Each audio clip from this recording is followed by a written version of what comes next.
सनातन धर्म की आध्यात्मिक परंपरा के अनुसार हम सबको पूर्ण रूप में विदित है कि हमारे परम सौभाग्य का अवसर उदित हुआ है कि ठेठ सज्जनगढ़ से जहाँ राष्ट्रगुरु राष्ट्र जागरण के प्रणेता संत रामदास जी ने सब ने अपनी देह त्यागी, जहाँ उनकी समाधि है, वहाँ से उनकी परम पवन चरण पादुकाएं हमें पवित्र करने के लिए और हमें दर्शन देने के लिए हमारे बीच में पधारी हैं। ये हमें बड़ा सौभाग्य है, क्योंकि पता नहीं हम में से कितने इस प्रकार से सामर्थ्यवान हो सकें, ईश्वर हमें शरीर में शक्ति दे कि हम वहाँ जाकर के और उन चरण पादुकाओं के दर्शन कर पाते। तो घर बैठे गंगा आना जिसको कहा जाता है हिंदी में कहावत, वैसी कहावत सार्थक हुई है। और राष्ट्र को जिस समय हमारे मिलिट्री शासन में हिंदू धर्म को पददलित किया जा रहा था, हिंदू धर्म को छिन्न भिन्न करने का प्रयास किया जा रहा था, सनातन चिरजीवी धर्म का अस्तित्व मानो शेष नहीं रह गया था और ऐसा लग रहा था कि हम सब सुप्त हो गए हैं। उस सुप्त शक्ति को जागृत करने के लिए, जागरण फैलाने के लिए एक शक्ति की आवश्यकता थी, एक आदर्श की आवश्यकता थी। और ऐसे आदर्श की आवश्यकता के रूप में हमारे समर्थ ने हमारे सामने शक्ति के प्रतीक हनुमान जी और ज्ञान के प्रतीक भगवान श्री राम का आदर्श हमारे सामने प्रस्तुत किया और ये बतलाया कि संघर्ष शक्ति का जरूरी है, उठकर खड़े होने की आवश्यकता है, प्रतिकार करने की आवश्यकता है, शस्त्र और शास्त्र दोनों की आवश्यकता है। तो ऐसे समय में हिंदू जागरण के प्रणेता, राष्ट्र जागरण के प्रणेता समर्थ के चरणों में हम प्रणाम करते हुए हमारे पधारे हुए आज के सभी संतों से यही विनय करेंगे कि कृपया हमें उद्बोधन के रूप में आज हमने जो विषय चुना है, राष्ट्र के जागरण में संतों का योगदान, तो उस विषय पर हम चाहेंगे। समय तो बहुत सीमित है और जो हमारे अतिथि पधारे हैं उनका भी समय इतना मूल्यवान है कि वो हमें ज़्यादा समय नहीं दे सकते, लेकिन ऐसे अवसर पर हम चाहेंगे कि हमें कुछ ज्ञान प्रदान किया जाए, हमें कुछ उद्बोधन दिया जाए, हमें कुछ आशीर्वाद दिया जाए, हमें कुछ जागरण की प्रेरणा दी जाए। तो मैं सबसे पहले परम आदर के साथ आग्रह करूँगा हमारे संत कुलवंत सिंह जी से, यद्यपि वो अभी आए हैं लेकिन मैं उनसे आग्रह कर रहा हूँ 5 मिनट में उद्बोधन के रूप में, आशीर्वाद के रूप में 2 शब्द कहने की कृपा करें। आदरणीय कुलवंत सिंह।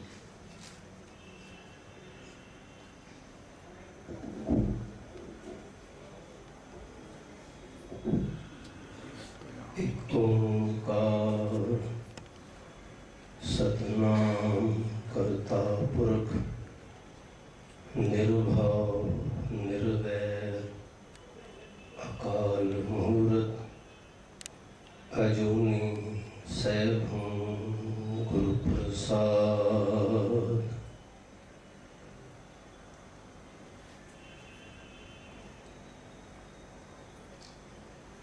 कबीर सेवा को दोय भले, एक संत एक राम, राम जो दाता मुक्त को संत जपावै नाम।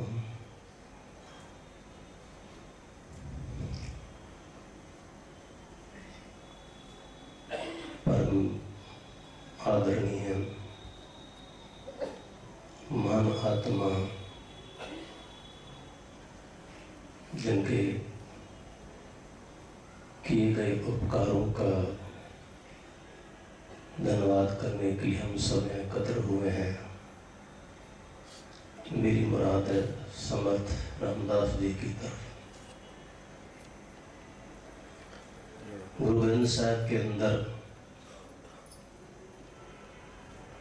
चौथे गुरु रामदास साहब जी का पावन शब्द पंजाबी में शब्द कहते हैं, संस्कृत में उसको मंत्र कहते हैं।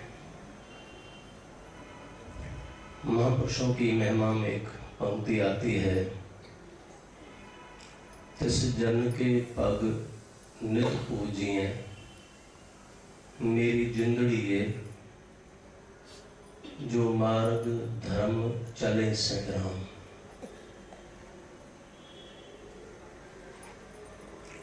उस संत के, उस महापुरुष के, उस जन के चरण सदैव पूजनीय योग्य हैं। कौन से चरण? जो धर्म के मार्ग पर चले हैं। जैसा प्रकृति में बीज का धर्म है फल होना, नहर का धर्म है सागर होना, वहां तक पहुंचना उसकी यात्रा पूरी होगी। इसी तरह मनुष्य की जो मंजिल है वो है भगवान होना। तो महाराज जी कहते हैं, तिस जन के पग नित पूजिए। जन के अर्थ क्या है? हर जन ऐसा चाहिए जैसा हर ही होए। जन उस अवस्था का नाम है। पहला है जीव, कोरा कागज। फिर थोड़ा बहुत मंदिर में आना शुरू किया, गुरुद्वारे में आना शुरू किया, माथा टेकना शुरू किया। फिर उसके अंदर पैदा होती जिज्ञासा, मन जाग जाता है थोड़ा बहुत। पहले जीव, फिर जिज्ञासु, फिर उसके बाद एक तीसरी अवस्था आती है जिसका नाम है साधक। तो सब कहते हैं साधु जन। फिर वो साधना करने लगता है। साधना करते करते जो अवस्था प्राप्त होती है उसको कहते हैं जन। उस जन की बात चल रही है यहाँ पर। उस जन के पग नित पूजिए, मेरी जिंदड़ी है मेरी जिंद है मेरे मन, जो मार्ग धर्म चले से राम। क्षमा मांगते हुए एक बात कहूंगा मैं सभी धर्म को मानने वालों को। हम लोगों में अमृतपान करते हैं, सनातन में जनेऊ धारण करते हैं, इस्लाम में सुन्नत होती है। ये कुछ क्रियाएं हैं धर्म में प्रवेश करने की या दीक्षित। पर ये यात्रा यहाँ तक नहीं है। धर्म धारण करने की चीज है।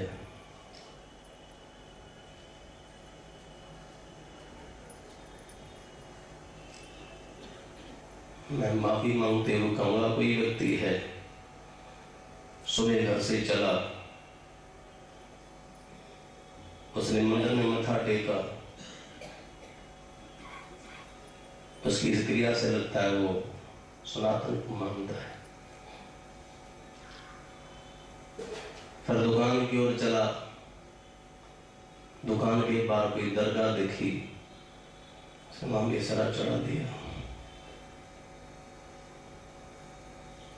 उससे पर लगता है शायद इस्लाम को भी मानता है। शाम हुई, किसी गुरुद्वारे में मथा टेक लिया, ठीक है,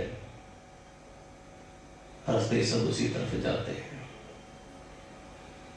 पर जहां हम कहते हैं सनातन मत, सनातन धर्म, सिख धर्म, मुस्लिम धर्म, रास्ता एक ही चुना है। जिसने धर्म को धारण किया, धर्म जिसके जीवन में उतर गया,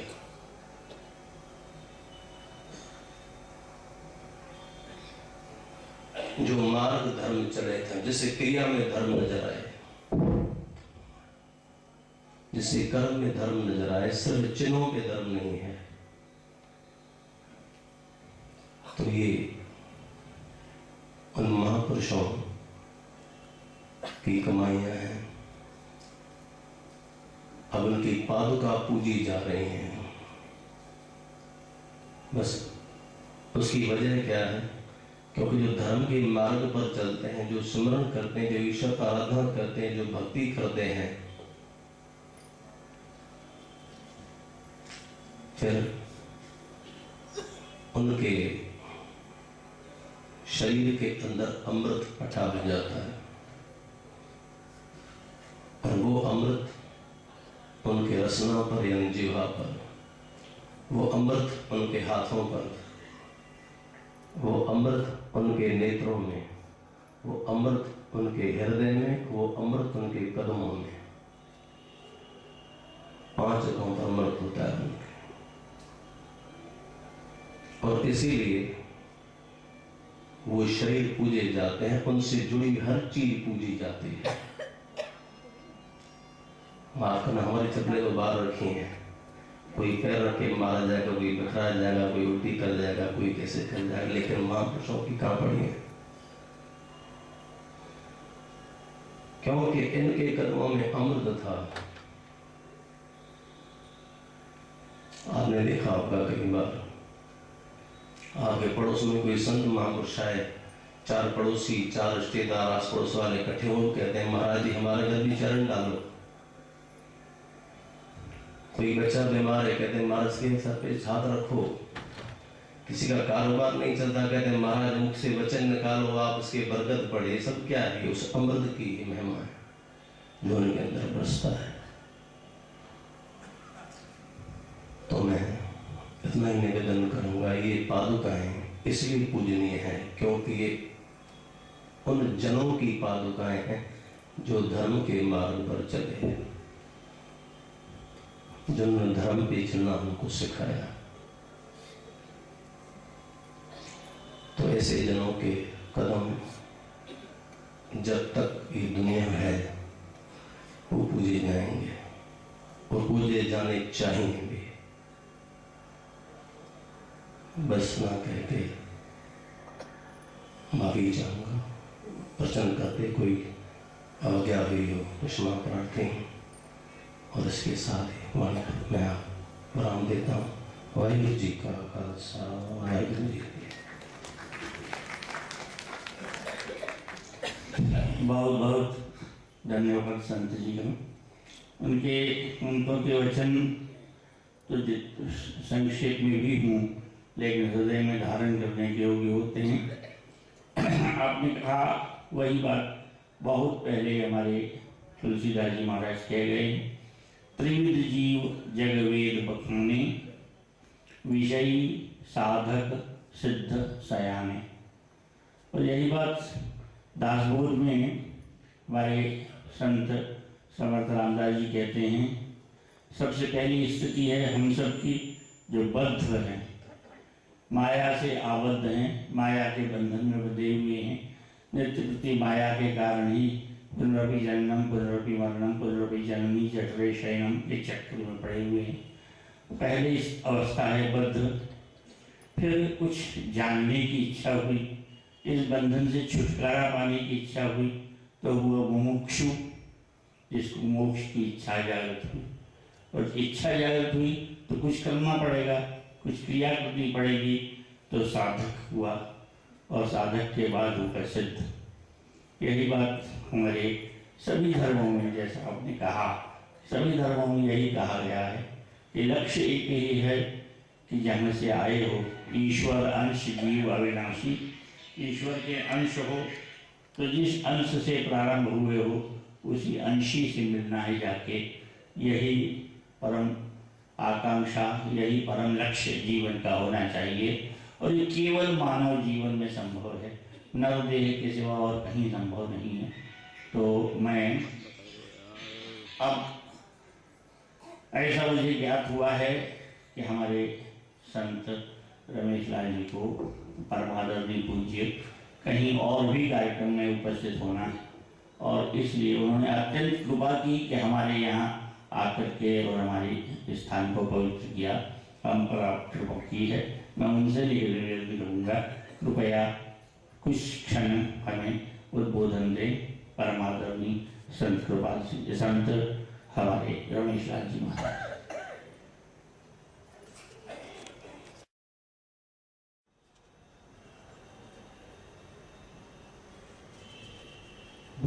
राजा रामचंद्र भगवान की जय।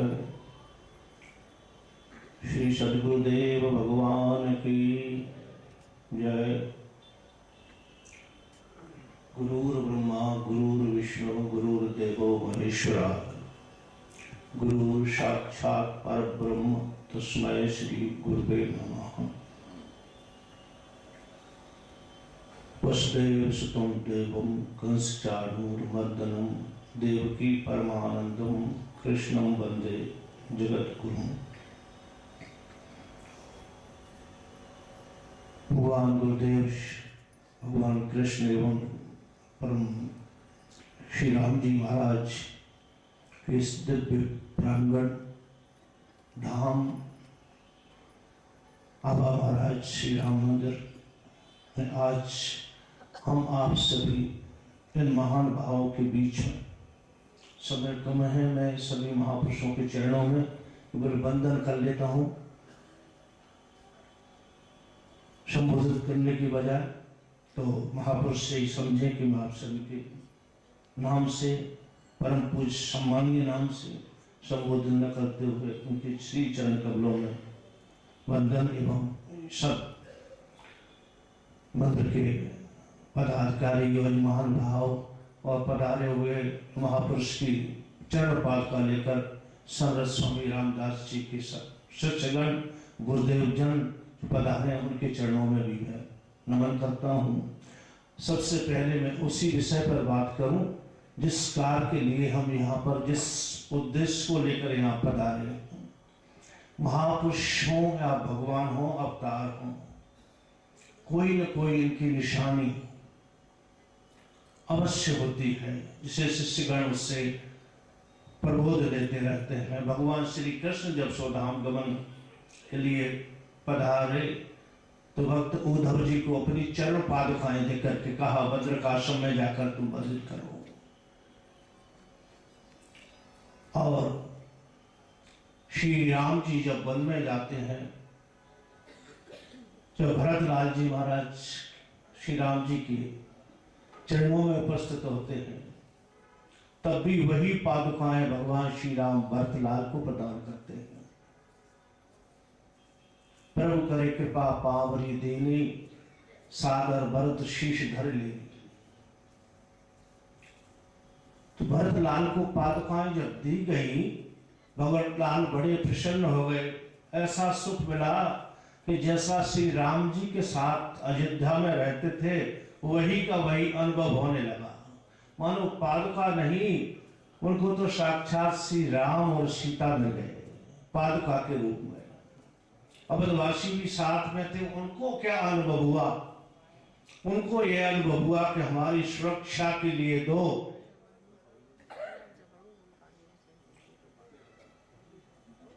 दरबारी दी है, सेवक दी है भगवान श्री राम ने, कैवट की सुरक्षा के लिए दे दो चौकीदार हैं।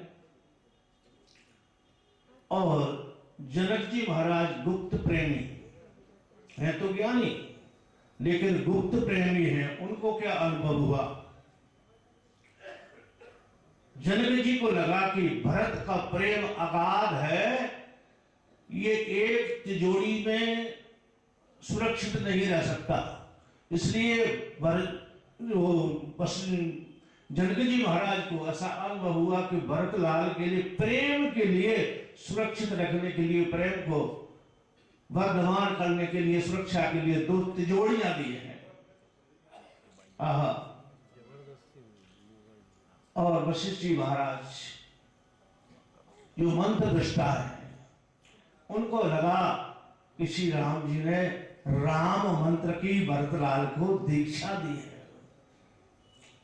मंत्र दीक्षा दे दी राम मंत्र के दो पादुकाओं के रूप में। और भरतलाल को लगा कि मेरे साथ तो मेरे प्रभु साक्षात सीता और राम के रूप में आ गए। मैं पहले अपने को अकेला अनुभव करता था, अब अकेला नहीं, मेरे साथ तो साक्षात मेरे राम और सीता है। और हकीकत में देखें तो भरतलाल जी ने पादुकाओं को जो स्थापना करके, भरतलाल जी राज कार्य करते हैं, कोई भी कार्य करते हैं, अपना कोई भी तो पादुकाओं से आज्ञा लेकर कार्य करते हैं और पादुकाएं अनुभव देती हैं। पादुका कोई साधारण बात नहीं, संत की भगवंत की ये पादुका, अरे चरण पादुका, चरणों की महिमा है, चरणों की पादुका की महिमा है। चरण पादुका की नहीं, सदगुरु के तो चरण धूलि की महिमा है। तुलसी जी ने सबसे पहले चरण धूलि के में दान किया है। बंदो गुरुपद पदम परागा, सुरुचि सुभाष सरस अनुरागा। सबसे पहले पादुका की वंदना की है। आज ऐसे महापुरुष हमारे बीच में सरल स्वामी रामदास जी महाराज की चरण पादुका, वही पादुका है। श्री राम कह लो चाहे श्री रामदास कह लो, इनमें कोई भेद नहीं है। राम से राम के दास अलग नहीं होते। वही राम की पादुका वहां थी भरतलाल के पास, वही की वही पादुका आज श्री राम जी के दरबार में महाराज श्री श्रीमद रामदास जी महाराज की वही पादुका है, कोई फर्क नहीं है, कोई भेद नहीं है। ऐसे महापुरुष की क्या दिव्य गाथा गाएं, समय तो कम है लेकिन मैं थोड़ा सा सुना लूं जो कि इतने सामर्थ्य, समर्थ का मतलब आप सब जानते हैं, समर्थ का मतलब होता है सामर्थ्यवान। आज अपने को यहां दर्शन हो रहा है इस समय, और इसी समय में वो पूना में चाहो दर्शन करना तो पूना में भी भक्तों को दर्शन देते हैं। ये सामर्थ समर्थ गुरु की ये महिमा होती है, उनमें ये सामर्थ्य होती है, अपने शरीर को क्षण में कहीं भी वो पहुंचा सकते हैं। ऐसे समर्थ स्वामी रामदेव जी महाराज की ये चरण पादुकाओं का दर्शन आज हम लोग यहां कर रहे हैं। शिवाजी महाराज के गुरुदेव, शिवाजी महाराज अकाल पड़ा तो उन्होंने सोचा कि जनता का प्रजा का क्या होगा, पालन कैसे हो, तो उन्होंने एक महल बनाना आरंभ किया। इससे इनको मजदूरी मिलेगी, इसका पेट पालन हो जाएगा, हमारा महल बन जाएगा। अब बना महल, बनते बनते बनते अवलोकन के लिए उनकी मन हुआ, एक दिन देखे कितना महल बन गया। देखा तो हजारों लोग वहां पर सेवा में रत है, कार्यरत है, सभी को उनकी पगार अभी मजदूरी जो भी है दी जा रही है। देख करके अरे रे देखो मैं कितने लोगों का पालन पोषण कर रहा हूं, कितने लोगों को। यह बात कहां उन्होंने कही, जहां महल बन रहा था, कहां समर्थ स्वामी रामदास जी महाराज जान गए कि मेरे शिष्य के हृदय में अहंकार का अंकुर उदय हो चुका है, ये मेरे शिष्य का पतन करेगा, मुझे चलना चाहिए, इस अंकुर को उखाड़ करके फेंक देना चाहिए। महाराज पधारे और जहां निर्माण हो रहा था महल का, एक शिलाखंड पर आकर विराजमान हुए। शिवाजी महाराज को आदेश दिया गया सेवक की शिवा को बना करना, वो शिवा कहते थे उन्हें। तो शिवाजी महाराज को पता लगा गुरुदेव पधारे हैं, दौड़ करके आए, चरणों में दंडवत प्रणाम किया। गुरुदेव बड़ी कृपा की आपने, कहिए दास के लिए क्या सेवा है, क्या आज्ञा है। तो कहा शिवा इस शिलाखंड को तोड़वा दे, इस शिलाखंड को तोड़वा दे। तुरंत आधे शिल्पी आए, तोड़ने लगे, तोड़ा तोड़ा, इतना बड़ा भारी शिलाखंड देखा तो उसमें तोड़ा गया तो बीच में एक गड्ढा है, उसमें जल भरा है, एक में चावल आदि खाद्य सामग्री रखी है, एक गड्ढे में चीटियां हैं। और कहा महाराज समर्थ स्वामी रामदास जी महाराज के शिवा तेरी तो बड़ी अद्भुत लीला महिमा, देख तेरी कितनी व्यवस्था है, इस शिलाखंड के बीच में भी तूने इन चीटियों के लिए कितनी व्यवस्था कर रखी है। आहा, थे तो अंतःकरण शुद्ध वाले, समझ गए मेरे गुरुदेव ने मुझे जगा दिया, चरणों में गिर पड़े गुरुदेव, मुझे अहंकार में घेर लिया। आज आप ना आए होते तो मेरा पतन हो जाता, आपने मेरे पर बड़ी कृपा करी है ना, ये सब कुछ आपका है, आप ही कर रहे हैं, मैं कुछ भी नहीं कर रहा। ये संतों की, सद्गुरुओं की कृपा होती है अपने सद शिष्यों। अहंकार का तोड़ना, आसक्ति को तोड़ना कि मैं राजा हूं, ये राजपाट मेरा है। ऐसे ही एक बार पधारे, शिवाजी को आवाज लगा, अरे गुरुदेव आप पधारे महल में, कहिए गुरुदेव क्या सेवा। बोले 2 मुट्ठी आटा मेरी झोली में डाल दे, मैं 2 टिक्कड़ बना के रोटी बना के खा लूंगा। शिवाजी महाराज ने लिया एक कागज का टुकड़ा और झोली में डाल दिया। कहा रे शिवा, ये कागज का टुकड़ा डाल रहा है, अरे 2 मुट्ठी आटा देता तो मैं रोटी बना के। बोले गुरुदेव मैंने 2 मुट्ठी आटा ही डाला है, 2 मुट्ठी आटा ही डाला है। देखा कागज में पढ़कर देखा, उसमें लिखा हुआ था जो मेरा सो तेरा, जो मेरा सो तेरा। कहा शिवा तुमने सब कुछ अर्पण कर दिया? बोले हाँ गुरुदेव। तू क्या करेगा? बोले भगवान आपके चरणों की सेवा, आपके चरणों की सेवा करूंगा मैं। शबर स्वामी रामदास जी महाराज ने कहा शिवा, आज से तू मेरा सेवक यानी तू मेरा मुनीम है। ये राज तूने मुझे अर्पण कर दिया है, मेरा है, मेरा मुनीम बनकर के तू मेरे राजकाज की सेवा कर। यानी आसक्ति जो उनके मन में थी कि राज मेरा है, इतना बड़ा राजा हूं, ये आसक्ति क्षण भर में गुरुदेव ने समाप्त कर दी। ऐसे संत दिनों की महिमा, उनके चरण पादुका की क्या कहना। अरे ये चरण पादुका के विषय में मैं क्या कहूं, समय कम है। नहीं, आपको अमीर खुसरो की बात बताऊं। एक अमीर खुसरो निजामुद्दीन औलिया के शिष्य हुए हैं। समय ज्यादा हो तो बंद कर दूं, बड़ा विश्राम। अमीर खुसरो निजामुद्दीन औलिया उनके नाम से रजिस्ट्रेशन दिल्ली में, वो समय के सदगुरु थे। और ये अमीर खुसरो बल्ख बुखारे में बादशाह की यहाँ मुख्यमंत्री पद पर थे। कार के लिए दिल्ली भेजा गया इनको, तो एकदम सत्संग चल रहा था। निजामुद्दीन औलिया साहब अपनी कृपा की वर्षा कर रहे थे, सत्संग संगति खूब आनंद ले रही थी, लेकिन शब्दों के सारे खींचे चले गए। अमीर खुसरो बैठ गए, जाकर के विश्राम हुआ सत्संग का। चरणों में जाकर कहा गुरुदेव मुझे अपना दास बना लो, अपने चरणों में रख लो। श्रद्धा भाव प्रेम देखकर सच्चा उन्होंने नाम दान दिया अमीर खुसरो को। और नाम दान लेकर जो कार के लिए दिल्ली आए हुए थे करके वो पहुंचे और बादशाह को इस्तीफा लिखा और वहां से चल दिए। 40 ऐसा कहते हैं कि 40 ऊंटों पर सामान ला कर लाए, इतना माल था उनके पास। अपने बच्चों के साथ आए। उसी समय में एक ब्राह्मण देवता, कोई गरीब महाराज निजामुद्दीन औलिया के पास आया कि महाराज मेरी कन्या की शादी है, कुछ कृपा हो जाए। कहा बेटा कोई बात नहीं, रुक जाओ, आज कल जो चढ़ावा है ले जा। लेकिन लीला भगवान की कल कोई चढ़ावा आया ही नहीं। कहा महाराज ये तो बड़ी गड़बड़ है, मेरी बच्ची की शादी के दिन 8। बोले कोई बात नहीं, आज और रुको। रुके, दूसरे दिन भी कुछ नहीं, तीसरे दिन भी जब कुछ नहीं आया, ब्राह्मण का तो मन कांप गया। बोले महाराज मैंने सुना संतों के यहाँ कृपा मिलती है, लेकिन यहाँ से खाली जाना पड़ रहा है। उन्होंने चरण पादुका अपनी उठाकर यदि ले जा, ये चरण पादुका ले जा, इससे अपनी बेटी की शादी कर लेना। अब सोच रहा है कि चरण पादुका से बेटी की शादी, तो चलो ले लो, 2-4 आठाने में बेच के कम से कम एक बार का भोजन मिल जाए। लेकर के जा रहा, उधर से अमीर खुसरो आ रहा 40 ऊंट लेकर के।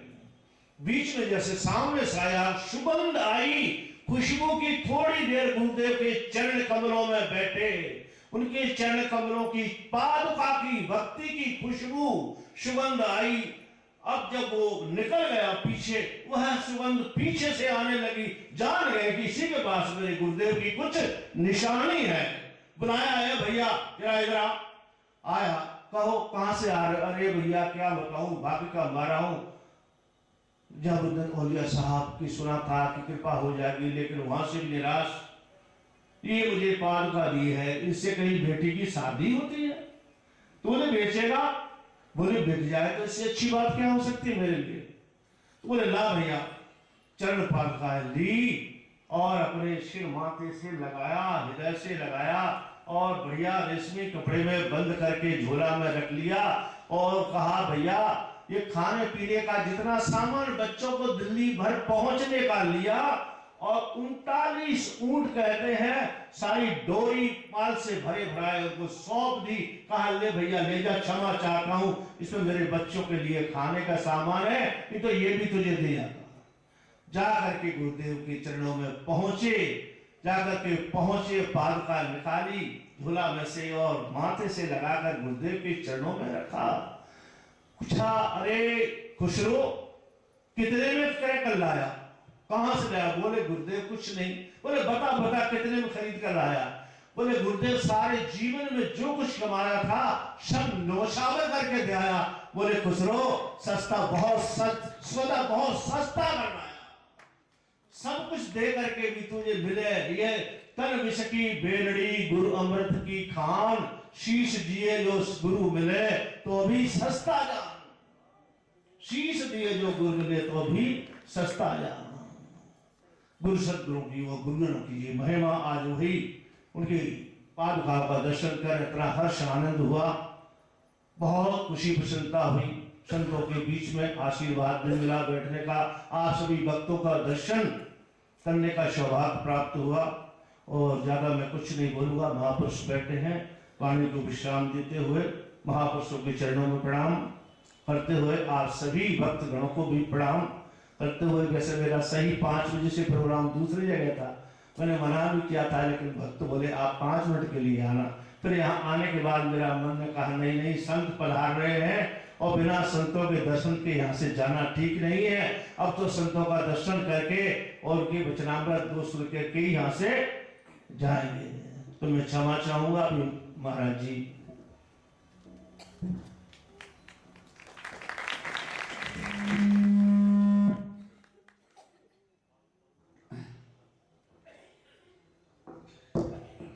बहुत कृपा हमारे ऊपर भी, ये शायद चरणपादकों के चमत्कार है कि उनकी कृपा हम पर बरसी है। तो मैं अब हमारे बीच में उपस्थित हैं, पवैया जी हमारे बीच में उपस्थित हो चुके हैं, मैं उनसे आग्रह करूँगा कृपया मंच पर आ जाएं। मैं आपको कुछ हमको उद्बोधन भी देना है। मैं अभी डोली बुआ जी से निवेदन कर रहा हूँ, वो कुछ क्षण कहें, हमें उद्बोधन दें, आशीर्वाद दें, और उसके बाद भैया जी से पुनः आग्रह करूँगा कि भले ही 5 मिनट में दें उद्बोधन, क्योंकि राष्ट्र के जागरण में संतों का योगदान। हाँ, आदरणीय ढोलीबाजी महाराज से निवेदन है अपने वचनामृत द्वारा हमें आशीर्वाद प्रदान करें।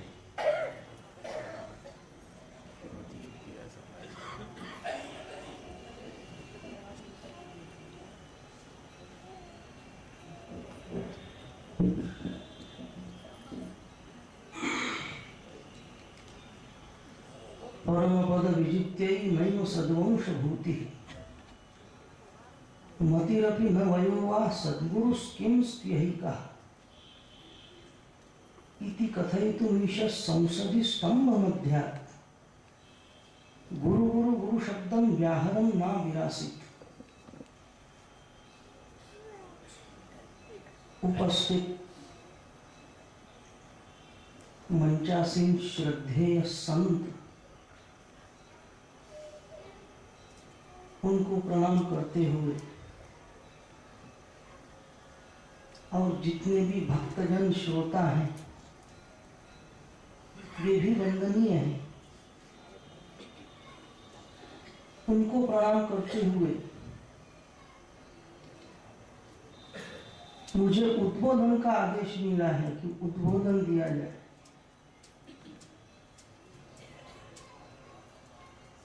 लेकिन उद्बोधन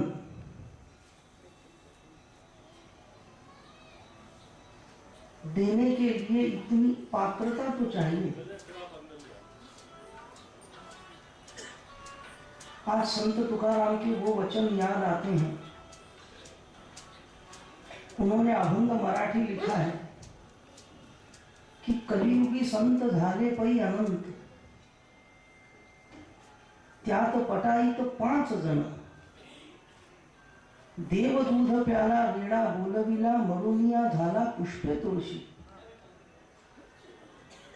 स्वर्गीचे पितर जेवविले जेणे, ख्याती केली तेणे त्रिभुवनी। शेवटी 5वा हा तुका मेळविला संती, बैसविला पंक्ती तयाचिया।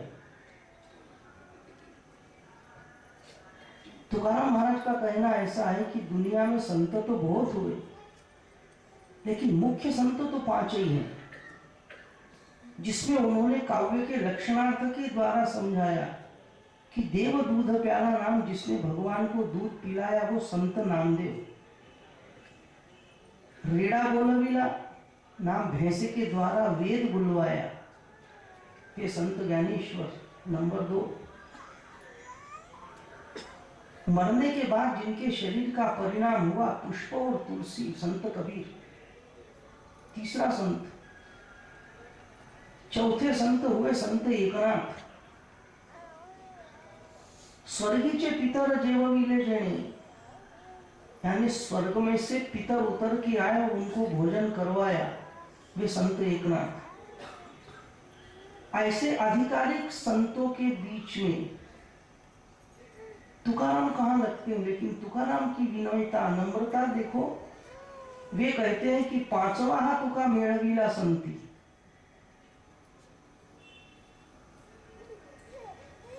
लेकिन उनके शरीर का परिणाम ऐसा हुआ कि उन्होंने ये जड़ भी वैकुंठ को ले गए, संत तुकाराम। तो केवल इतनी पंक्ति कि हम कोई संत तो नहीं,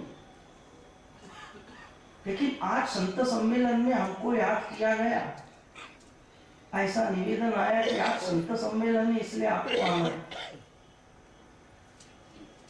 इसलिए हमने उनसे निवेदन किया है कि हम कोई संत तो नहीं, लेकिन आज पदधारी हुए हैं। और आज क्या है बोले, आज सब पद का ही तो खेल है, सब पद के पीछे भाग रहे हैं। दुनिया में सबसे महत्व क्या है बोले, पद। इसलिए साधु संत महात्माओं ने पदों का ही और संतों के पदों का ही बोले सेवन किया जाता है, गुरु के पदों का ही सेवन किया जाता है। शास्त्र कहता है गुरुपाद सेवनम। तो ऐसा हरिपाद गुरुपाद, लेकिन पद बड़ा कठिन है। और आज जिस उपलक्ष्य में हम एकत्र हुए हैं वो है समर्थ की पादुकाएं। समर्थ की पादुकाएं। पद और पादुका में कितना फर्क है बोले, पादुकाएं कहनी जाती, पद अलग है। और पशु की होत पनहिया नर का कछु नहीं होत, नरा अपनी करनी करे तो नर का नारायण होत। पनहिया तो पशुओं की बनती है, लेकिन किसी संत की अगर चरण पादुकाएं हैं तो उनको पादुका ऐसा कहा जाता है। तो ये समर्थ के पादुका क्या बोले, साक्षात चरण है। पद नाम कोई स्थान नहीं, पद नाम कोई कुर्सी नहीं, लेकिन आज पद से लोग बोले कुर्सी से परिचित होते हैं, किसी अधिकार से परिचित होते हैं, बोले नहीं। पद का अर्थ है, पद नाम चरण। भगवान भी जिसके द्वारा सब जगह चरण करते हैं, चरण यानी चरना, नहीं तो भगवान कहां चढ़ सकते हैं? भगवान हर जगह व्याप्त हैं। भूजल तेज समीर रवि शशि काष्ठा विकी असे भरला। तो ऐसा भगवान व्याप्त होते हुए भी, लेकिन यदि उसके चरण हाथ में आ जाए तो बोले भगवान उस भक्त के पास रह जाते। और समर्थ, समर्थ क्या पूछना है बोले, आज जिनके वाङ्मय, जिनको राष्ट्रीय संत कहा जाता है, जिन्होंने आज शिवाजी को तैयार करके ब्रह्म और क्षात्र तेज दोनों का मिलन होके आज जो हिंदुत्व प्रस्थापित किया, वो आज दिख रहा है। नहीं तो ऐसा कहा जाता है कि अगर शिवाजी न होते तो सुन्नत होती सबकी। लेकिन आश्चर्य यह है कि उस समय मुसलमानी सब जगह होते हुए भी पाकिस्तान नहीं हुआ। पूरा वतन हिंदुस्तान रहा, लेकिन जब हम आजाद हो गए तो हिंदुस्तान पाकिस्तान हो गया। ये क्या है बोले, समय की बलिहारी। अपना मुद्दा इतना ही है कि जिस पेड़ के कारण जिस पादुकाओं का अधिकार कितना है कि जिन पादुकाओं को उन्होंने धारण किया उन पादुका का अधिकार क्या है।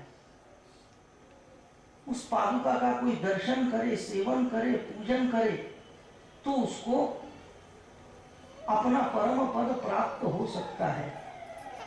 इसलिए शास्त्र में ऐसा लिखा है, सुभाषितकार लिखते कि परम पद विदित्ते, उस परम पद को प्राप्त करने के लिए नैव सद्वंश भूति, किसी अच्छे कुल में जन्म होना आवश्यक नहीं है। कोई यदि ऐसा सोचे कि अच्छे कुल में जन्म लेके हम परम पद को प्राप्त करें तो ये ऐसा आवश्यक नहीं है। नैव सद्वंश भूति मति रपि न वयोगा। अगर कोई ऐसा सोचे कि बड़े बुद्धिमान हो जाए, बड़े उम्रवान हो जाए तो हमको परम पद प्राप्त होगा, बोले नहीं होगा। उसके लिए अच्छी बुद्धि चाहिए, आवश्यक नहीं। अच्छा वय चाहिए, ऐसा आवश्यक नहीं। सद्गुरु स्प्रिय का, लेकिन उसके लिए आवश्यकता है तो केवल गुरु की। अगर कोई योग्य सद्गुरु मिल जाए तो उस सद्गुरु के द्वारा बोले दृष्टि साफ होके फिर उस सद्गुरु के द्वारा तुमको अपना परम पद प्राप्त हो सकता है। वो परम पद है कहाँ, बोले तुम्हारे पास है। इसलिए पद का अर्थ ऐसा है कि आज तो पादुकाएं हैं, लेकिन समर्थ क्या थे, बोले वे थे स्वयं रामदास थे। वे राम के दासी हो गए, नवे नवे राम के चरणी हो गए, इसलिए तो समर्थ हो गए। इसलिए ज्योतिष शास्त्र में ऐसा लिखा हुआ है कि सही गगन विहारी कल्मश ध्वंसचारी सहसर करधारी ज्योतिषा मध्यचारी विधिरपि विनियोगा ग्रस्यते राहुनासौ। पर विधि लिखित ललाटे प्रोज्झितुम का समर्था। इसी में इसका जवाब है कि विधि लिखित ललाटे प्रोज्झितुम कहा, बोले समर्था। विधि का लेख कौन मेट सकता है, बोले जो समर्थ है वही मेट सकता है। नहीं तो इतना बड़ा सूर्य भी हो गया तो जिसके पीछे कर्म ऐसा लगा हुआ है, लेकिन कर्म की वजह से ऐसी स्थिति हो जाती है कि राहु भी ग्रहण लगा देता है। जो ज्योतिष में मध्यचारी है, ऐसा ग्रह तेजो पुंज होते हुए भी जिसको ग्रहण लग सकता है, ये क्या है, बोले कर्म का दोष है। लेकिन उस कर्म के दोष को भी पूछने वाला ऐसा कौन है, बोले समर्था। लेकिन ऐसा दुनिया में कौन समर्थ है जो अपना कर्म का लेख पूछ सकता है, बोले समर्थ। तो समर्थ हो गए जिन्होंने जीवन भर कहा कि जय जय रघुवीर समर्थ, यही नारा दिया। और उन्होंने दासबोध जैसा ग्रंथ लिखा। दासबोध का आजकल पारायण चलता है। बड़े बड़े साधु संत महात्माओं ने अपने वचन, अपने वाङ्मय, अपने अभंग जगत के कल्याण के लिए लिख तो दिए, वो भी पद हैं। और उसमें एक एक ध्रुव पद ऐसा है, अगर कोई एक एक ध्रुव पद का ही आश्रय कर ले। भगवान ने तो ध्रुव को एक ही ध्रुव पद दिया, लेकिन महात्माओं ने इतने ध्रुव पद दिए कि एक एक पद का एक एक ध्रुव पद यदि कोई आश्रय कर ले तो उसको ध्रुव पद मिल सकता है। पादुकाओं को पूजन करना ही है, पादुकाओं का सेवन करना ही है, लेकिन उस सेवन करने के पीछे कम से कम परम पद प्राप्त हो, ऐसी तो इच्छा हो।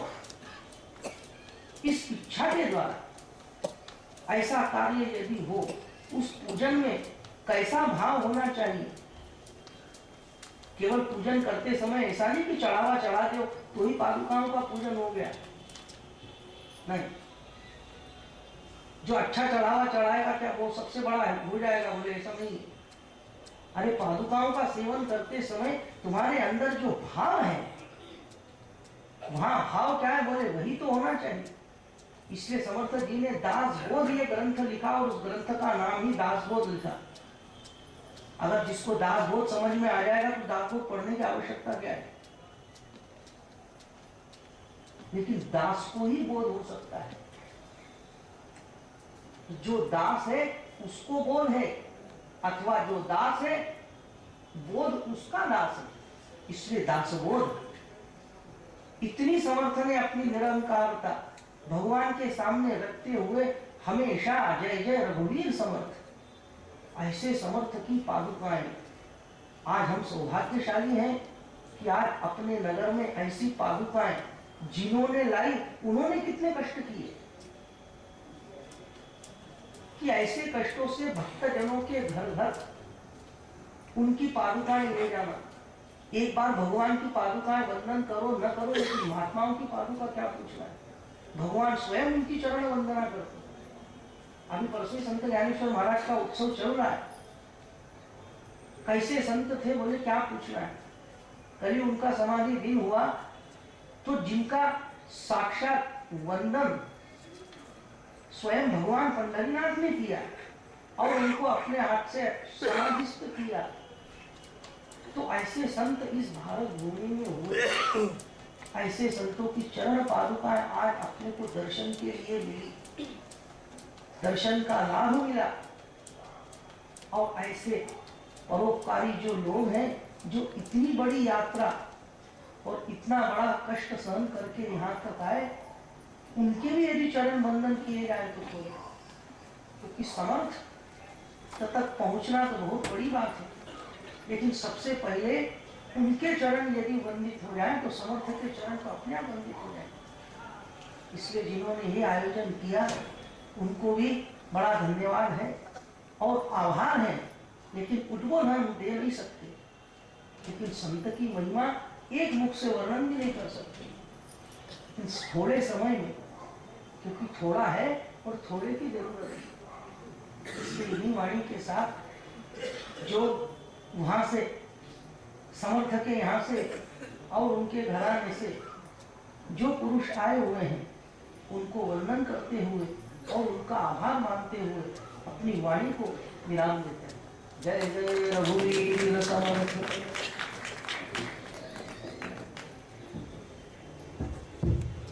बहुत बहुत धन्यवाद, आपने आशीर्वाद दिए, कृतार्थ हुए। और अब मैं परम पूज्य संत कृपाल सिंह जी के चरणों में आग्रह प्रणाम करते हुए सज्जनगढ़ से पधारे हुए स्वामी जी, आदरणीय ढोलिबा महाराज, आदरणीय गुरुद्वारे से पधारे हुए ग्रंथी साहब, सभी बंधु बांधव, पादुकाओं का महत्व, जहाँ स्पर्श की बात है, स्पर्श मात्र से शक्ति जागृत हो जाती है। महापुरुषों का स्पर्श किसी भी वस्तु से हो जाए और जहाँ निरंतर उनके चरणों का स्पर्श पादुकाओं से होता रहा हो, तो वो पादुकाएं स्वतः ही जागृत हो जाती हैं। उन्हीं का एक स्वरूप है, उनका ही एक अंश है। पहले कहा जाता था ग्रामीण क्षेत्र में जाएं हम तो वो प्रणाम करते थे, जय रघुनाथ जी की, जय राम जी की, इस तरह से प्रणाम किया करते थे। उनको ज्ञान था कि अगर हम स्पर्श करते हैं तो उसकी रेज हमारे अंदर पास हो जाएगी, हमारी रेज उसके अंदर चली जाएगी। अगर कोई क्रिमिनल टाइप का कोई व्यक्ति है तो उसका जो स्वभाव है, उसकी जो किरणें हैं वो हमें प्रवेश कर जाएंगे, हमारी उसमें चली जाएंगी, तो हमारी बहुत बड़ी हानि होगी। आज हाथ मिलाने की प्रथा रहती है और लेकिन वो नहीं समझ पाते कि इससे कितना नुकसान हो रहा है। अगर कोई पातकी है तो उसका प्रभाव सात्विक विचारधारा के व्यक्ति पे सोते सहन में पड़ जाता है और उसका पुण्य उससे कम हो जाता है, उसका पुण्य वो ले जाता है। इसीलिए महापुरुषों के जो वस्त्र हुए या उनसे संबंधित जो भी वस्तु हैं, उनको बड़े आदर सम्मान के साथ रखा जाता है, ताकि निरंतर उनकी किरणों का लाभ उनसे जो स्पर्श करे उसको मिलता रहे। वैसे भी कहा है, ध्यान के लिए गुरु स्वरूप है, गुरु मूर्ति है।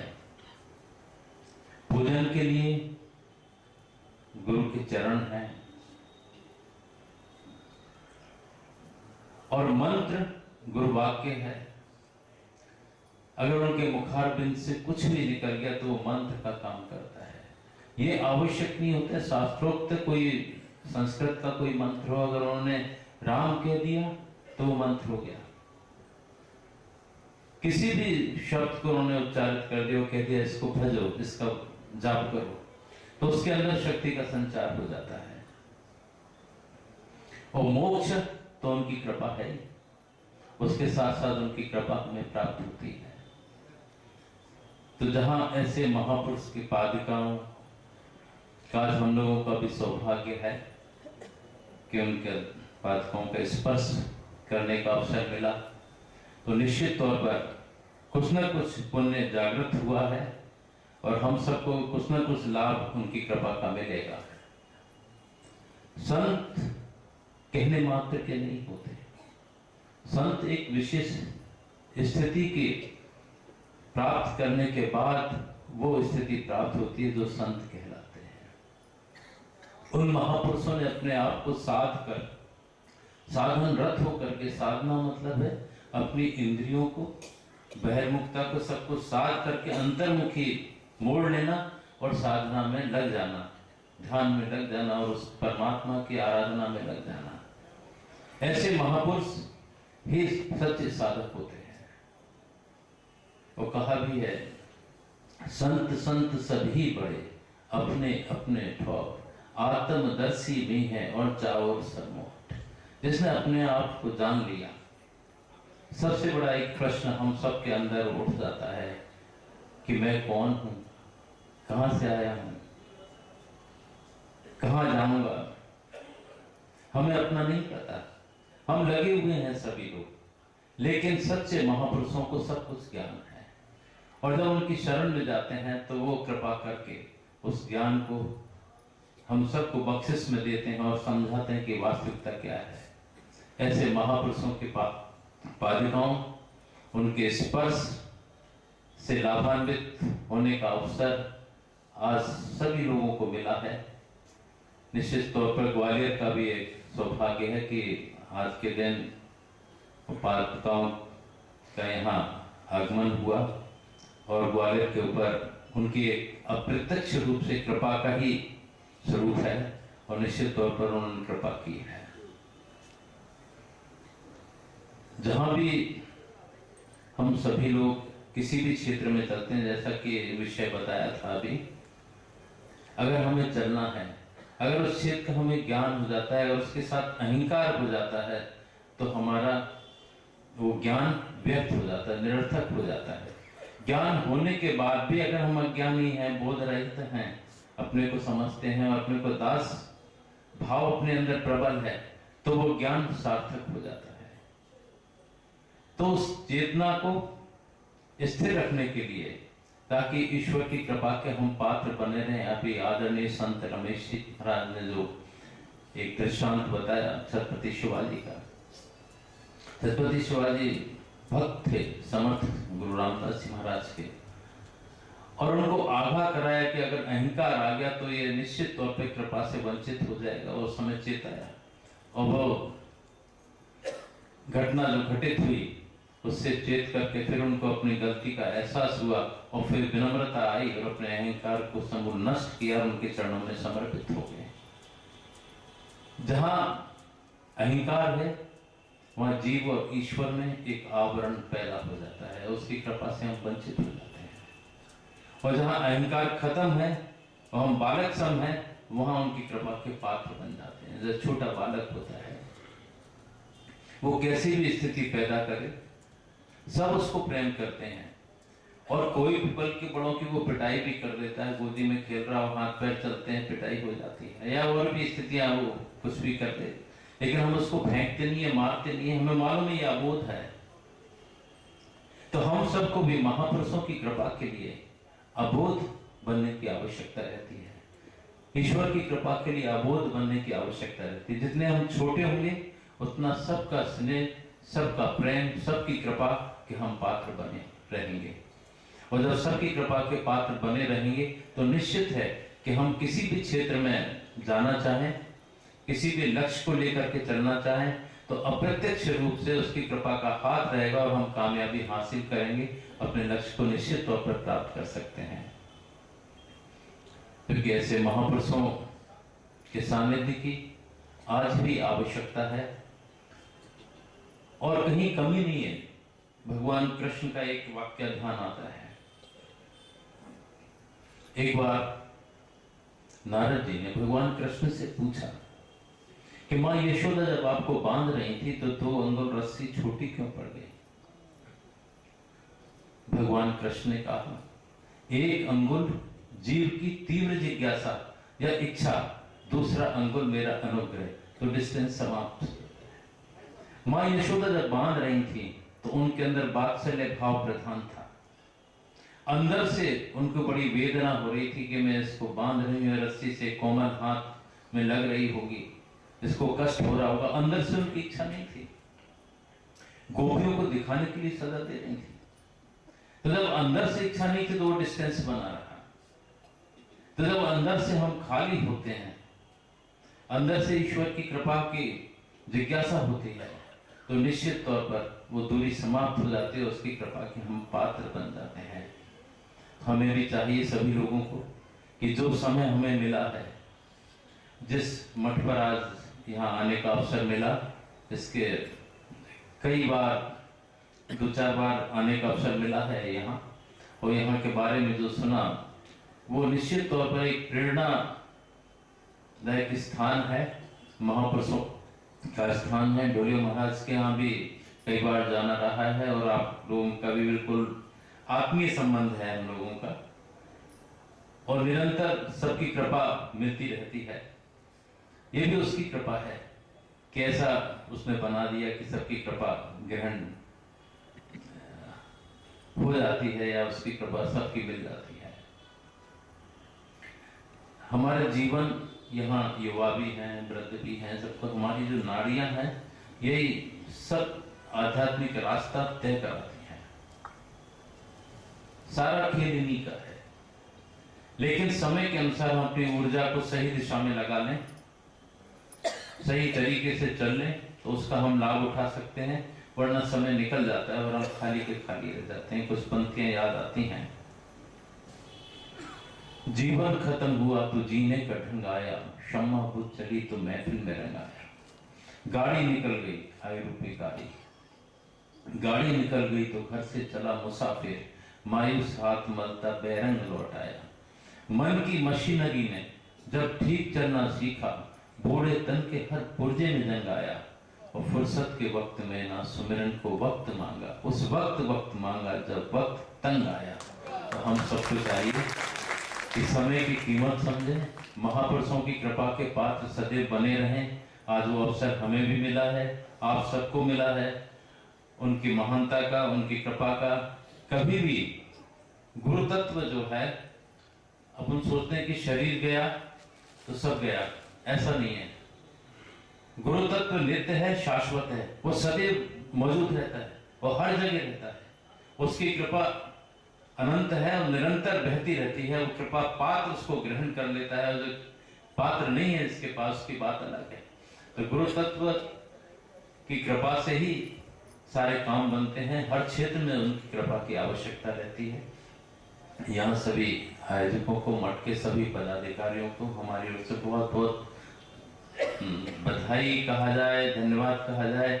लेकिन ऐसे महापुरुषों के चरण पादुकाओं के दर्शन करने का अवसर हमें भी मिला है, तो निश्चित तौर पर हम भी सौभाग्यशाली हैं कि महापुरुषों के कहीं भी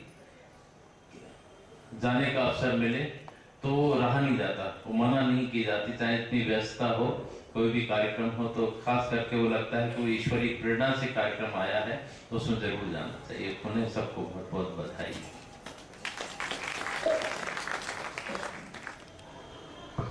और बहुत धन्यवाद, आपने विनयपूर्वक आग्रह को स्वीकार किया और एक चेतना जगाई। अब मैं श्री उपेंद्र भाई जहाँ भी हैं उनको आमंत्रित करता हूँ, वो आए। हमारे रवि संतों का रमेश भाई तो चले गए, लेकिन अप्रत्यक्ष ही उनका हम आभार धन्यवाद प्रकट करके उनके प्रति कृतज्ञता व्यक्त करें, वो आदर नहीं को करें। समय सीमित है, यहाँ मंच पर विराजित पूजनीय व्यासपीठ, परम श्रद्धेय डोरी बाबा महाराज, परम श्रद्धेय संत प्रभात सिंह जी महाराज, हमारे सज्जनगढ़ से पधारे समर्थ वंशज श्री बाला साहेब स्वामी महाराज, श्री संत कुलवंत सिंह जी, जयभान सिंह पवैया जी, विवेक नारायण शेजवलकर जी यहाँ पधारे हुए हैं। सभी महानुभावों का मैं आभार व्यक्त करता हूँ। मैं इस आयोजन की जो प्रेरणा है उसके पीछे कारण रहा कि मन में एक टीस रहती है कि हमारे समर्थ का जब जयकारा होता है, राष्ट्रगुरु समर्थ रामदास जी महाराज की जय, तो मैं हमारे परम श्रद्धेय स्वामी जी से हमेशा निवेदन करता रहता हूं कि राष्ट्रगुरु आप कहते हैं, लेकिन महाराष्ट्र के बाद उत्तर भारत में लोगों को राष्ट्रगुरु का केवल इतना ही परिचय है कि वो छत्रपति शिवाजी महाराज के गुरु थे, और लोग राष्ट्रगुरु इसलिए संबोधित करते हैं कि वो चूंकि शिवाजी महाराज के गुरु थे इसलिए वो राष्ट्रगुरु। लेकिन आज इस सम्मेलन का जो उद्देश्य है वो सफल हुआ। आदरणीय जयभान सिंह पवैया जी ने जो राष्ट्रीय मुद्दे उनके रखे वो वास्तव में प्रेरणास्पद है, और यही लोगों के सामने आना इस सम्मेलन का उद्देश्य होना चाहिए था। समर्थ गुरु रामदास जी 5 वर्ष की आयु में ही माँ से कहते हैं कि माँ मैं विश्व की चिंता करता हूँ। 12 वर्ष तक तपस्या करने के बाद, पूर्णावस्था प्राप्त करने के बाद हो सकता था कि स्वामी जी को लगता तो स्वामी जी वहीं कुटिया आश्रम बनाकर वहीं रह सकते थे, लेकिन नहीं। लोक जीवन, समाज जीवन को निकलने के लिए पहले निकलने वाला जीवन में विश्व में यदि कोई संत है तो समर्थ रामदास है, जिसने लोक जीवन की चिंता की, समाज जीवन की चिंता की, और 12 वर्षों तक जो है भारत का भ्रमण किया। और 12 वर्षों तक भ्रमण करने के बाद आसेतु, हिमाचल, बद्रीनाथ तक समर्थ रामदास जी गए हुए हैं। सभी धर्मों का समन्वय किया हुआ है। गुरु हरगोविंद सिंह जी महाराज से मिले हुए हैं, और गुरु हरगोविंद सिंह जी महाराज और समर्थ रामदास का जो संवाद है उसमें समर्थ जी ने पूछा कि आप संत कैसे लगते हैं, सुशोभित कैसे होते हैं, आप तलवार लेके चलते हैं, आप घोड़े पर बैठते हैं। तब उन्होंने कहा था कि अरे भाई आत्मरक्षा पहले हो, आत्मरक्षा जब होगी तभी तो हम कोई समाज कार्य कर सकेंगे। और तब समर्थ रामदास जी ने कुबड़ी जो धारण किया उसका कारण स्वयं की आत्मरक्षा तो जो है वो कुबड़ी है। आप सज्जनगढ़ पर जाएंगे तो देखेंगे उस कुबड़ी को यदि खोलेंगे तो उसके अंदर जो है तलवार निकलती है उसमें से। तो आत्मरक्षा तो स्वामी जी ने फिर जिस प्रकार कहा, हमारे परम श्रद्धेय ढोलिया महाराज ने, शास्त्र धर्म और ब्राह्मते, इनका जो समन्वय दिखाई देता है उनके हर वांग्मय में जो समर्थ के परस्पर पूरक वांग्मय में जो ये है, व्यक्ति धर्म है, राष्ट्र धर्म है, परस्पर जो विपरीत विचार है उनका जो समन्वय साधा हुआ है। सांसारिक जीवन है, आध्यात्मिक जीवन है, व्यक्ति जीवन है, राष्ट्र जीवन है, महंत जीवन है, राष्ट्र जीवन, इनका आपस में पूरा परस्पर विचार, विरोधी विचारों का जो है परस्पर समन्वय साधना, ये समर्थ रामदास जी की विशेषता है। और इसलिए जब निकल पड़े तो ऐसा कहा जाता है कि समर्थ गुरु रामदास जी महाराज जब दिल्ली से निकले तो उन्हें कुछ धर्माचार्यों की टोली मिली जो शुचिर्भूत जीवन जगकर जो है प्रातः काल में जो है अपने धर्म का प्रचार किया करते थे। उन्हें लगा कि अरे जब ये लोग इतने प्रकार से जो है अपने धर्म के ऊपर निष्ठा रखकर शुचिर्भूत जीवन जीकर जो है जब अपना प्रचार कर सकते हैं, तो मेरे इस धर्म का प्रचार करने वाला आज तक क्यों नहीं है, और नहीं है तो फिर कौन करेगा। शुभ से शीघ्रम, मुझे ही करना चाहिए। इसलिए मैं आपको बताने में कतई संकोच नहीं कर रहा हूं कि समर्थ गुरु रामदास जी ने इसी समय जो है प्रेरणा लेकर आसेतु हिमाचल जब भ्रमण किया तो हर जगह जो है हनुमान जी की मूर्ति की स्थापना की और एक महंत नियुक्त किया गया। ऐसे 1100 मठों की निर्मिति आज से 350 वर्ष पूर्व जो है इस महात्मा ने की, और हर जगह हनुमान जी का मंदिर बनाया। हमारे पवैया जी ने कहा बिल्कुल सत्य बात है कि विश्व में तो नहीं कह सकता, लेकिन हनुमान जी का विग्रह, उसके पीछे भी कारण यही रहा, शक्ति और युक्ति। ये हनुमान जी की शक्ति, युक्ति और भक्ति, ये तीनों का समन्वय हनुमान जी महाराज में है। उस समय की आवश्यकता थी, समय की आवश्यकता थी। जहां युक्ति चाहिए वहां युक्ति चाहिए, वहां शक्ति का काम नहीं है। इसलिए शिवाजी महाराज, अफजल खान का जो वध हुआ है उसके पीछे यही कारण है। युक्ति से किया है, जहां शक्ति चाहिए वहां शक्ति का प्रयोग करो। शक्ति नहीं मिलती राज्य, युक्ति ने कार्य हो सकते। शक्ति युक्ति दये ठाई तेथे श्रीमंत नांदती, राजपूत का वचन है। तो शक्ति, युक्ति और भक्ति का समन्वय, अद्भुत समन्वय हनुमान जी महाराज में दिखाई देता है। इसलिए हनुमान जी की मूर्तियों की स्थापना की। मैं आपको जाते जाते एक उदाहरण देता हूँ। लोगों को लगता है कि हमारे इस प्रांत से उनका क्या लेना देना। मैं जब हमारी पादुकाएं गई थी, दिल्ली में गई थी, और प्रतिभा पाटिल राष्ट्रपति जी ने जो किया था, उस दौरे में सज्जनगढ़ के साथ मैं भी गया था। तो कैनॉट प्लेस पे हमें पता चला एक हनुमान जी का मंदिर है रिवोली सिनेमा के सामने, और वहां मंगलवार और शनिवार को इतनी भीड़ लगती है कि पुलिस प्रशासन को स्वतंत्र रूप से व्यवस्था करनी पड़ती है। जैसे सिद्धिविनायक मंदिर है, दादा का मंदिर, पुलिस प्रशासन की व्यवस्था होती है, हजारों की तादाद में भीड़ होती है मंगलवार को। हमें ऐसा पता चला कि समर्थ गुरु रामदास जी ने स्थापित किया है, क्योंकि हर जगह मठ बनाए, प्रयाग में है, चित्रकूट में है, अयोध्या में है। मैं आपको बता रहा हूँ, आचार्य हमारे धर्मेंद्र जी महाराज हैं, ये भी समर्थ रामदास जी की परंपरा के, उनके पादुका है जोधपुर में, अभी पादुका जयपुर जा रही है। मुझे जोधपुर से हमें फोन आया कि जोधपुर में समर्थ रामदास जी का मठ है, उज्जैन में समर्थ रामदास जी ने हनुमान जी की स्थापना की। तो जब ये हुआ तो हम पहुंचे दर्शन के लिए पादुकाएं लेके, और उन महंतों से निवेदन किया कि समर्थ गुरु रामदास जी का, तो थोड़ा टाल गए। उन्हें डर लगा कि ऐसा तो नहीं कि अपना वर्चस्व होता है कि हमारा मंदिर करके, हमें ऐसा कुछ नहीं, हमें तो केवल दर्शन करना था। फिर हमें ऐसा पता चला कि कल्याण मासिक में उसका उल्लेख है।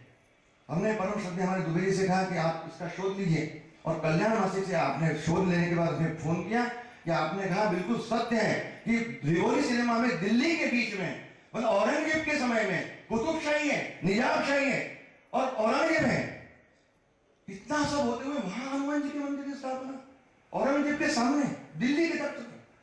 उन्हें ऐसा लगा कि इस प्रकार के धर्माचार्य मेरे इसमें होने चाहिए, कौन करेगा, मैं करूंगा इन महंतों की नियुक्ति की। मुझे बताते हुए अत्यंत हर्ष हो रहा है। ये रतनगढ़ माता जो है हमारे यहाँ की, ये रतनगढ़ माता और कुछ नहीं है। रतनगढ़ माता पर छत्रपति शिवाजी महाराज जब आगरा में कैद हुए, औरंगजेब ने कैद किया था, तो उनको छुड़वाने के लिए समर्थ गुरु रामदास जी ने वहां पे अनुष्ठान किया, और फिर उसका परिणाम छत्रपति शिवाजी महाराज ने इस मंदिर को बनाया है। ये लोगों को मालूम ही नहीं है। रतनगढ़ माता और कोई छत्रपति शिवाजी महाराज ने निर्माण किया, उसके पीछे कारण है शिवाजी महाराज वहां से छूटे और रतनगढ़ माता का अनुष्ठान समर्थ गुरु रामदास जी ने किया। 400 वर्ष पूर्व विधवा स्त्रियों को मठपति, अरे घर से बाहर निकलने दिया नहीं जाता था, वहां समर्थ गुरु रामदास ने कितनी बड़ी क्रांति की होगी आप सोचिए। विधवा स्त्रियों को मठ पर महंत नियुक्त किया, मठपति बनाया। ऐसे एक नहीं अनेक। एक घटना और है, हमारे श्रद्धेय मोहन बुआ स्वामी जी की कमजोरी है कि वो हिंदी बोल नहीं पाते। एक बार एक प्रसंग ऐसा आया, समर्थ गुरु रामदास जी के यहाँ श्राद्ध था, और उसमें प्रसाद के लिए ब्राह्मणों को बुलाया गया था, 1000 ब्राह्मणों को बुलाया गया था। जाने ब्राह्मणों के मन में क्या विकल्प आया, और वो समय पर मना कर दिया उन्होंने कि हम नहीं आ पाएंगे। 1000 ब्राह्मणों का सहस्त्र भोजन था।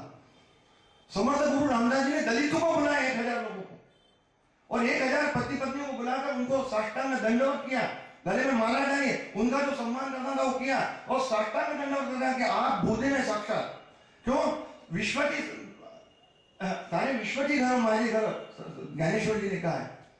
नारायण असे विश्वी, समर्थ रामदास, नारायण असे विश्वी त्याची पूजा करते जावी, या करणे तोषवावी कोणतरी काया। इसीलिए स्वामी विवेकानंद जी ने ऐसा कहा है कि जब राष्ट्र का इतिहास देखा जाता है तो चुनिंदा लोगों का इतिहास देखा जाता है। 16वीं शताब्दी का जब राष्ट्रीय इतिहास देखा जाए तो समर्थ गुरु रामदास ये प्रथम अग्रगण्य ऐसा नाम है कि उनके बाद हमारा इतिहास जो है लिखा ही नहीं जा सकता। इसलिए समर्थ का इतिहास ये राष्ट्र का इतिहास है, और जो राष्ट्र का इतिहास है वो समर्थ का इतिहास। ये हमको बात ध्यान में रखनी चाहिए। समर्थ का इतिहास राष्ट्र से अलग हो नहीं सकता, क्योंकि ऐसा महापुरुष है। इसीलिए जैसा कि हमारे जयभान सिंह जी पोहे ने कहा कि मैं विनम्रता के साथ जो समय की मर्यादा को समझते हुए अपनी वाणी को विराम देता हूं, लेकिन वास्तव में यदि राष्ट्र संत कहलाने लायक किसी का सम्मान हो, मान हो, तो ये है क्योंकि सबसे पहले प्रतिकार करने की, इसके पहले हमारी जो परंपरा है संतों की, मैं ये नहीं कह रहा हूं कि संतों ने कुछ नहीं कहा या संत श्रेष्ठ नहीं है, सभी संत श्रेष्ठ हैं, सभी संत महान है। जो संतों ने कहा है सभी ने अच्छा कहा है, ठीक कहा है, लेकिन जो सब संतों ने कहा है वो समर्थ गुरु रामदास ने कहा ही है, लेकिन उससे भी कहीं अधिक समर्थ गुरु रामदास ने कहा है। ये उनकी विशेषता है, ये उनकी राष्ट्रीयता है। इसीलिए हमारे संतों की जो परंपरा देखी जाए वो सारी परंपरा निवृत्तिवाद है, लेकिन प्रवृत्ति पर राष्ट्रीयता के विचार सबसे पहले देने वाला भी कोई संत है तो वो समर्थ गुरु रामदास। इसके पहले किसी ने इस प्रकार का अधिकार। धटासी आणावा घट, उद्धटासी पाहिजे उद्धट, खटनटासी खटनटा अगत्य करे, लौंगा पुढे उभा करावा दूसरा लौंग। यदि कोई इस प्रकार का हो तो उसको प्रतिकार ही करना आवश्यक है।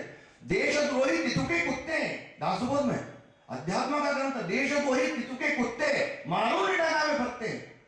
क्या विचार है, इस प्रकार के परखड़ विचार यदि कोई कहने की सामर्थ्य रखता है तो वो समर्थ गुरु रामदास है, और इसीलिए उनका नाम बिल्कुल सत्य है कि वो समर्थ है। इतना मैं कहकर आप सभी लोगों ने अपना अमूल्य समय देकर जो है आज इस संत सम्मेलन को जो है सुशोभित किया, उसके लिए सभी को जो है विनम्र चरणों में विनम्र प्रार्थना के साथ आभार व्यक्त करता हूँ। जयभान सिंह जी भवैया हमारे विवेक जी यहाँ पधारे, उनको सबको साधुवाद। कल जो है इस समय 5:30 से 7 जो है राघवेंद्र गौर देशपांडे जी के सुश्राव्य मराठी में कीर्तन होंगे। इसके पश्चात 7:15 से 8:15 बजे तक अभी समर्थ भक्त सुनील जी चिंचोलकर पुणे, इनका दासबोध वर्त मराठी भाषा में प्रवचन होगा। आप सभी लोग अवश्य हैं। पुनः आपको साधुवाद, धन्यवाद। जय जय रघुवीर समर्थ।